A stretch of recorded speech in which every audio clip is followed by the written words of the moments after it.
নমস্কার বন্ধুরা, দিব্যজ্যোতি ওয়ার্ল্ডে সকলকে স্বাগত। আজ আবারও চলে এসেছি একটি নতুন রেসিপি নিয়ে।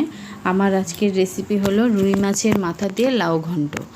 আমি এই রেসিপিটি কীভাবে তৈরি করলাম সেটাই আজকে আমি আপনাদের সঙ্গে স্টেপ বাই স্টেপ শেয়ার করব। তাহলে চলুন শুরু করি আজকের এই রেসিপিটি। আমি কিভাবে তৈরি করলাম সেটাই দেখে নেওয়া যাক। আমি এখানে 500 গ্রাম রুই মাছের মাথা ভালো করে ধুয়ে বেছে পরিষ্কার করে জল ঝরিয়ে নিয়েছি। এখন আমি এই রুই মাছের মাথাটাকে ম্যারিনেট করব। তার জন্য আমি এখানে দিয়ে দেব হাফ চামচ হলুদ গুঁড়ো, হাফ চামচ লবণ। এখন সব কিছুকে একসঙ্গে খুব ভালো করে মিশিয়ে নেব। এই দেখুন আমার মাখা হয়ে গেছে। এখন আমি 10 মিনিট ম্যারিনেট করে রেখে দেব। 10 মিনিট হয়ে গেছে। আমি গ্যাসে কড়াই চাপিয়ে দিয়েছি, দিয়ে দিলাম পরিমাণ মতো তেল। এখন আমি মাছের মাথাগুলো ভেজে নেব।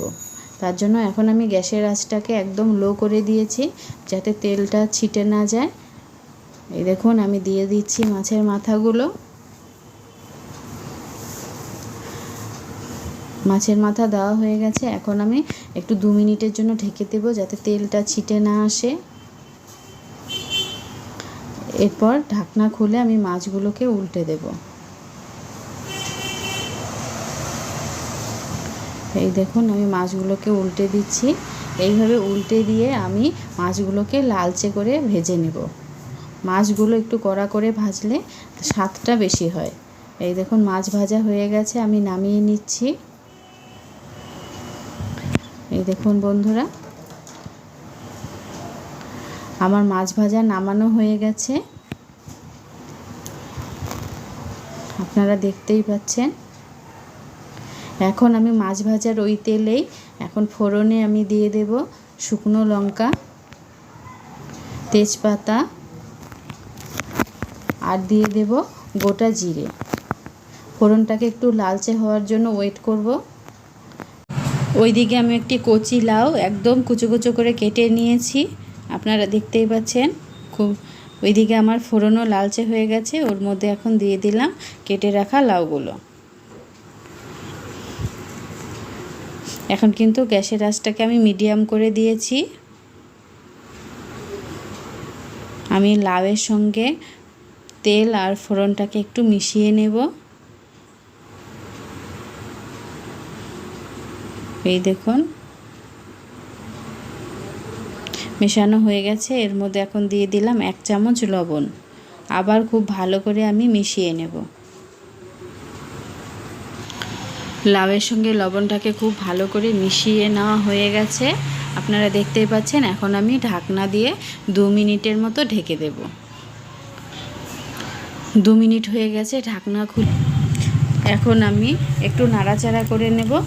হালকা নাড়াচাড়া করে নিয়ে মাঝখানটা ফাঁকা করে ওর মধ্যে দিয়ে দেব 2 চামচ লাল লঙ্কা বাটা আর 1 চামচ আদা বাটা। আমি একটু জলে গুলে দিয়েছি। আর ওর মধ্যে এখন দিয়ে দেব হাফ চামচ হলুদ গুঁড়ো। এবার সব কিছুকে একটু মিশিয়ে নেব। এই দেখুন আমি মিশিয়ে নিচ্ছি। আমার মেশানো হয়ে গেছে। এখন আমি ঢাকনা দিয়ে 15 মিনিটের জন্য লাউটাকে সিদ্ধ হতে দেব। এই দেখুন এখন আমি ঢাকনা দিয়ে দেব। ঢাকনা দিয়ে দিলাম। এখন লাউটা সিদ্ধ হতে হতে আমি গ্যাসের আরেক পাশে আমি একটি কড়াই বসিয়ে দিয়েছি। ওর মধ্যে দিয়ে দিলাম গোটা রাঁধুনি আর গোটা জিরে। এবার 30 সেকেন্ড আমি একটু রোস্ট করে নেব। যখনই হালকা গন্ধ বেরোতে শুরু করবে তখন আমি গ্যাসটা বন্ধ করে দেব। এই দেখুন আমার কিন্তু একটা সুন্দর গন্ধ বেরোতে শুরু করেছে। এখন আমি গ্যাস বন্ধ করে নামিয়ে ঠান্ডা করে গুঁড়ো করে নেব। ওইদিকে 15 মিনিট হয়ে গেছে, আমি ঢাকনা খুলে নিচ্ছি। এই দেখুন লাউ কিন্তু সিদ্ধ হয়ে গেছে। এখন আমি এর মধ্যে দিয়ে দেব ভেজে রাখা মাছের মাথা। ভেজে রাখা মাছের মাথা দিয়ে দিলাম। এবার মাছের মাথার সঙ্গে লাউটাকে খুব ভালো করে মিশিয়ে নেব। এই দেখুন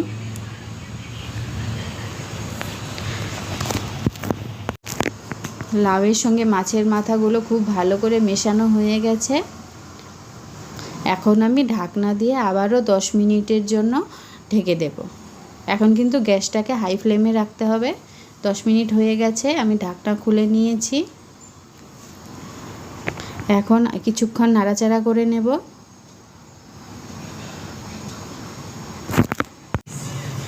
আমি কিন্তু এই লাউ ঘন্টটা একটু ঝোলা ঝোলা বানাবো। আপনারা চাইলে এর মধ্যে একটু চালের গুঁড়ো জলে গুলে দিতেই পারেন, আমি দেব না। এই দেখুন, এখন এর মধ্যে আমি দিয়ে দিলাম ভেজে রাখা যে রোস্টেড মশলাটা, সেটাই গুঁড়ো করে দিয়ে দিলাম। রাঁধুনি আর জিরে দেওয়া হয়ে গেছে। এবার সব কিছুর সঙ্গে খুব ভালো করে মিশিয়ে নিলাম। এখন কিন্তু অবশ্যই গ্যাসের ফ্লেমটাকে হাইয়ে রাখতে হবে এবং খুব ভালো করে নাড়াচাড়া করতে হবে। এই দেখুন, আমার কিন্তু লাউ ঘন্ট একদম রেডি হয়ে গেছে। এখন গ্যাস নিভিয়ে আমি 5 মিনিট রেস্টে রেখে দেব। এই দেখুন বন্ধুরা, আমি লাউ ঘন্ট নামিয়ে পরিবেশন করে নিয়েছি। দেখতে যেমন হয়েছে, খেতেও কিন্তু অসম্ভব ভালো হয়েছে। আমার এই লাউ ঘন্টটা একটু ঝোলা ঝোলা হয়েছে। আপনারা চাইলেই এর মধ্যে চালের গুঁড়ো জলে গুলিয়ে দিতে পারেন, তাহলে একটা আঠা আঠা ভাব চলে আসবে। আর যদি ভালো লাগে আমার এই রেসিপিটি, তাহলে অবশ্যই আমার চ্যানেলটিকে সাবস্ক্রাইব করবেন। আমার ভিডিওটিতে লাইক, কমেন্ট এবং শেয়ার দিতে ভুলবেন না। ধন্যবাদ।